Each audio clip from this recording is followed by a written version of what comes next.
Statman! Today, using the same distribution that we had before, I want to ask a reverse question. Last time, I gave you numbers of hours for sleep, and we calculated the probabilities, either below or above.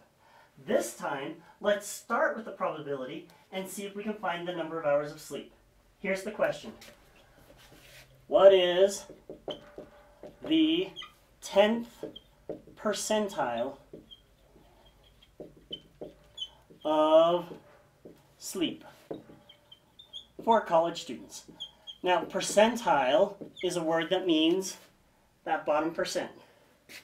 So when I say 10th percentile, I'm looking here at the bottom end of my graph. So I want to shade in about 10%. How good am I at shading in? I need that to be 10%. The question is, what number would hit that? This is backwards. Before you had the number and then you found the area. Now you're being given the area and you need to find the number. So what do? Well, let's think. I want 10% here. Can we eyeball it and kind of take a guess? If this is 6, our standard deviation is 2, we should be getting a number somewhere around 3. That's my guess. Let's find out how close I am. 10%, let's go to our z-table and look at what z-score that would be. Before, I had a z-score and then I looked over to find the probability. Now I'm going to go backwards. Let's scroll up on my z-table. I need to find 10%, not 10% over here. I need to find 10% as an area in here. So I'm looking, let's see, 11, 12, ooh, no, that's 0.01. Oh, don't make that mistake. Did you see what I just did? I was looking here because I saw 0.01. 10% is not 0.01. 10% is down here. Here we go. Is this as close as I can get? I see 0.1003. Is that the closest? Yeah, this guy's further away, those guys further. Okay, that's as close as I can get to 10%. What z-score would do that for me? Looking over here, I see it's a negative 1.2, and then this column is the 8 column. So 1.28 would give me 10%. In other words, if I had a z-score of 1.28, then I would look up on my z-table and get 10%. So I looked up the 10% area. The z-score that would do that for me is negative 1.28. Reality check, does that seem reasonable? If I was at my mean, I would go back 1 standard deviation and a little bit more. Does that seem about right? That seems okay to me. So this is our z-score. I still don't know what my x is. This isn't my answer. I'm expecting an answer about 3, not negative 1.28. Well, I can plug it into the equation and get it. Remember our z-score? We got our z-score with x minus mu over sigma. Chant that to yourself. So negative 1.28 needs to equal the x, which we don't know, minus the mean of 6 over a standard deviation of 2. People worry that this is a math class. This is the kind of equation we're going to deal with a lot. All right? Can you solve it? If you can handle the math that's in this class. How do we solve for x? Well, the first thing I want to do is I want to multiply both sides by 2.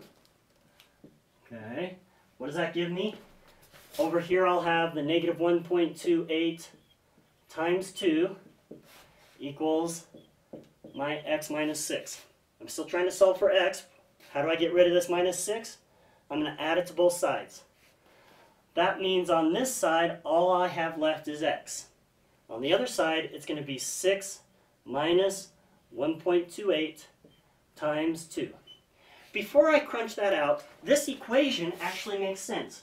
We're going to start at 6, and then we're going to move backwards 1.28 standard deviations. How much is a standard deviation? 2. We're starting at 6, and then we're going back 1.28 of these 2's. What does that give us? Gives us 6 minus 1.28 times 2, 3.44. And that makes me happy. Why? Because I was guessing it was going to be about 3, and I was right. 3.44. So if last night you got 3.44 hours of sleep or less, you are in the 10th percentile. You are the most miserable, and you are probably desperately trying to stay awake while watching this video at double speed. Let's ask another question. Let's say we're not interested in who the most sleep-deprived 10%. We want to know who the laziest 1% is. Who got the most sleep? What marks the highest 1% of sleep? The highest, well, let's see, wait, let me check my English. What marks the highest 1% for sleep amount of college students?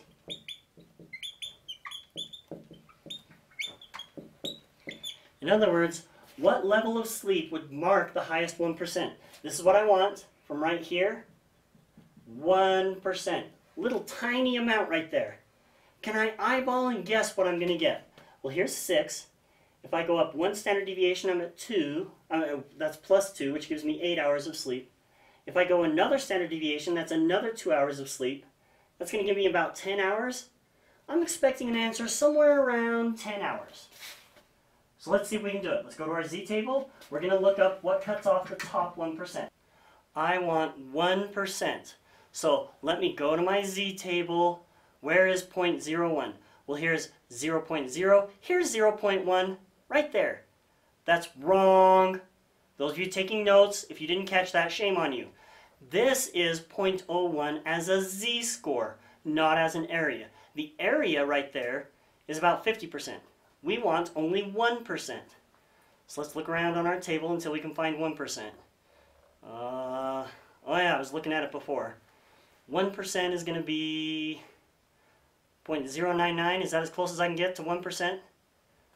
Great. So the z-score for that is negative 2.33. Does it make sense that if we want the 1% that got the most sleep, that we would go back 2 or 3 standard deviations? I hope you can see that that doesn't make sense. Something's wrong. What's wrong here? And the answer is the z-table gives you areas to the left. We're talking about 1% as an area to the right. So if I want 1% to the right, how much do I have to the left? I'm going to have 99%. That's what I need to look for on this table. 99%. Right about here, it looks like. What corresponds to that 99%? Let's see. That would be a 2.33. Well, what do you know? That's the same number we got before. And that should make sense to you because it's symmetric. Let me go back to the picture and I'll show you what I mean. Here's what happened. We wanted this top 1%. But when we looked up 1% on the z-table, it gave us the bottom 1%. So instead, we said, from here, how much area would I have to the left? The answer is you would have 99% to the left. That's what gives you 1% to the right. So we looked up 0.99 on the z-table, and that's how we got this z-score as a positive 2.33.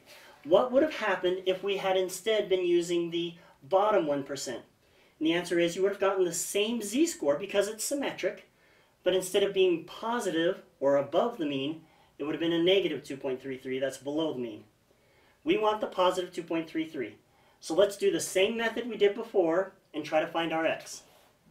2.33 equals x, that's what we don't know, minus 6 divided by 2.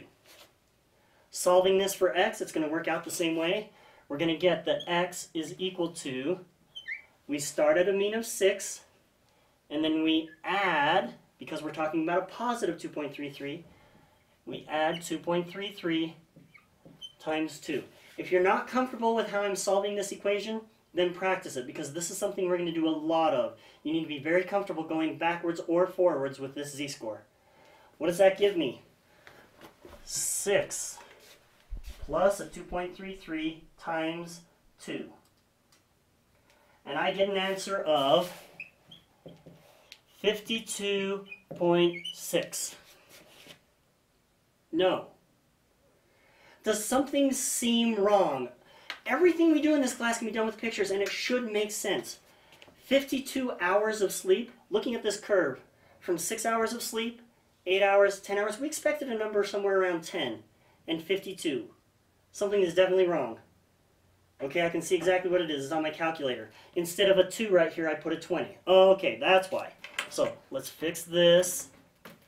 Let me go back and change that 20 into a 2. Now I'm getting 10.66. Does that look reasonable? 6 hours of sleep, we're going up about 2 standard deviations. Yeah, this is the right answer. So what does that mean? If last night you got 10.66 hours of sleep, you should feel super lucky. You are in the top 1% of students for how much sleep they get. Now you should be comfortable with either getting a value and finding the probability, or given a probability or a proportion, going back and finding that value. And those are going to be skills we're going to use a lot. So be sure and practice them, and you'll see a lot of them on your homework.